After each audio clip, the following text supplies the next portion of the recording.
اسی طریقے سے ہمارے نوجوانوں میں خرابی یہ پائی جاتی ہے کہ ہمارے نوجوان بغیر کسی وجہ کے، بغیر کسی ضروری کام کے راستوں میں بیٹھ کر وقت کو ضائع اور برباد کرتے ہیں۔ اگر کوئی ضروری کام ہو تو اللہ کے رسول صلی اللہ علیہ وسلم نے اجازت دی ہے کہ آپ راستے میں بیٹھ سکتے ہیں، جیسا کہ ایک حدیث میں اللہ کے رسول صلی اللہ علیہ وسلم نے راستے کے کچھ حقوق بیان کیے ہیں۔ متفق علیہ روایت ہے، ابو سعید الخدری رضی اللہ عنہ راوی ہیں، کہتے ہیں کہ نبی کریم صلی اللہ علیہ وسلم نے فرمایا ایاکم والجلوس بالطرقات قالوا وما لنا بد من مجالسنا فقال النبي صلى الله عليه وسلم اذا ابيتم فاعطوا الطريق حقه قالوا وما حق الطريق فقال النبي صلى الله عليه وسلم غض البصر وكف الاذى ورد السلام وامر بالمعروف ونهي عن المنكر۔ متفق علیہ، بخاری و مسلم میں روایت موجود ہے۔ راوی ابو سعید الخدری رضی اللہ عنہ ہیں، کہتے ہیں کہ نبی کریم صلی اللہ علیہ وسلم نے فرمایا کہ راستے میں بیٹھنے سے بچو۔ تو صحابہ کرام نے کہا اللہ کے رسول صلی اللہ علیہ وسلم، راستوں میں بیٹھنا ہمارے لیے ضروری ہے، ہم راستے میں بیٹھتے ہیں، گفتگو کرتے ہیں، بات چیت کرتے ہیں۔ تو اللہ کے رسول صلی اللہ علیہ وسلم نے راستے کے کچھ حقوق بیان کیے اور کہا کہ اگر ان حقوق کو ادا کر سکتے ہو، ان حقوق کو سامنے رکھ کر راستے میں بیٹھ سکتے ہو تو بیٹھو، ورنہ پھر راستے میں بیٹھنے سے اپنے آپ کو روکو۔ وہ حقوق کیا ہیں؟ سب سے پہلا حق یہ ہے کہ اپنی آنکھ کو نیچے رکھنا ہے۔ راستے میں خواتین بھی گزرتی ہیں، ہماری مائیں بہنیں بھی گزرتی ہیں، ہمیں اپنی آنکھوں کو نیچے رکھنا ہے تاکہ وہ بغیر کسی تکلیف کے، بغیر کسی پریشانی کے راستے سے گزر سکیں۔ آج کل ہمارے نوجوان ہر گلی پر، ہر موڑ پر کھڑے رہتے ہیں اور راستے سے گزرنے والی ماؤں بہنوں کو، خواتین کو گھور کر دیکھتے ہیں۔ یہ ایک بہت ہی خراب اور ایک بہت گری ہوئی حرکت ہے۔ اس سے ہمیں اپنے آپ کو اور اپنے نوجوانوں کو روکنا ہے۔ تو سب سے پہلا حق یہ ہے کہ اپنی آنکھ کو نیچا رکھا جائے۔ آج کل بہت سارے لوگ ایسے ہیں جو راستوں میں بیٹھ جاتے ہیں اور ہر آنے جانے والے کو دیکھتے ہیں، کون کیا لے جا رہا ہے، کون کیا کر رہا ہے، دوسروں کی حرکتوں پہ نظر رکھتے ہیں۔ یہ ایک بہت ہی غلط بات ہے۔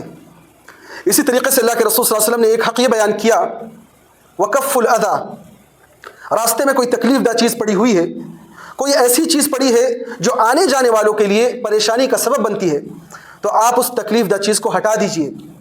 ایک حدیث میں اللہ کے رسول نے فرمایا کہ راستے سے تکلیف دہ چیز کا ہٹا دینا یہ ایمان کا سب سے کمتر درجہ ہے۔ ایک حدیث میں آیا ہے کہ ایک آدمی نے راستے میں ایک درخت کو دیکھا، اس کو کاٹ دیا، تو اس کی وجہ سے اللہ رب العالمین نے اس کی مغفرت کر دی۔ تو راستے سے تکلیف دہ چیز کا ہٹانا یہ بہت بڑے ثواب کا کام ہے۔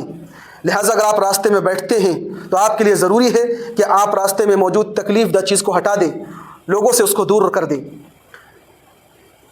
ایک تیسرا حق اللہ کے رسول نے بیان کیا، ورد السلام، اگر کوئی آپ سے سلام کرتا ہے تو آپ اس کے سلام کا جواب دیں۔ اگر آپ بیٹھے ہوئے ہیں، گزرنے والے کے لیے ضروری ہے کہ بیٹھے ہوئے کو سلام کریں۔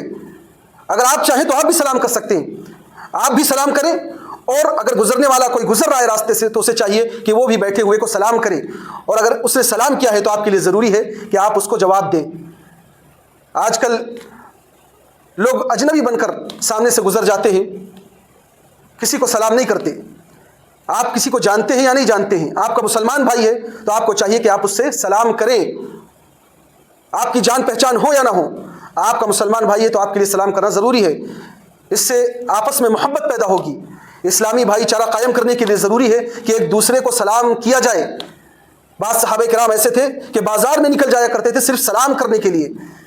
اللہ کے رسول صلی اللہ علیہ وسلم نے مختلف احادیث میں سلام کی بہت بڑی فضیلت بیان کی ہے، لہٰذا ہمیں ایک دوسرے کو سلام کرنا چاہیے۔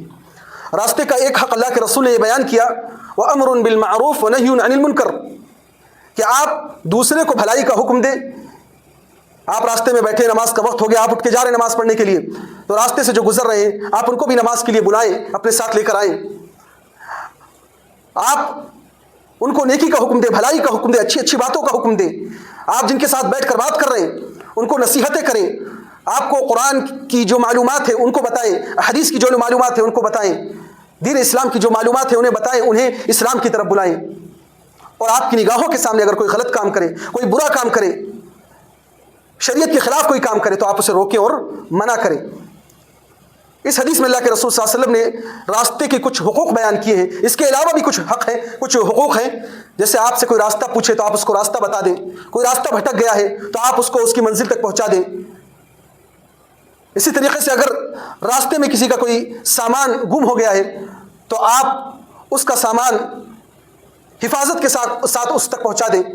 اور بھی بہت سارے حقوق ہیں. لہٰذا ہمیں ان حقوق کا خیال رکھ کر راستے میں بیٹھنا چاہیے. اگر آپ راستے کے حقوق کا خیال نہیں رکھ سکتے تو آپ راستے میں نہ بیٹھیں.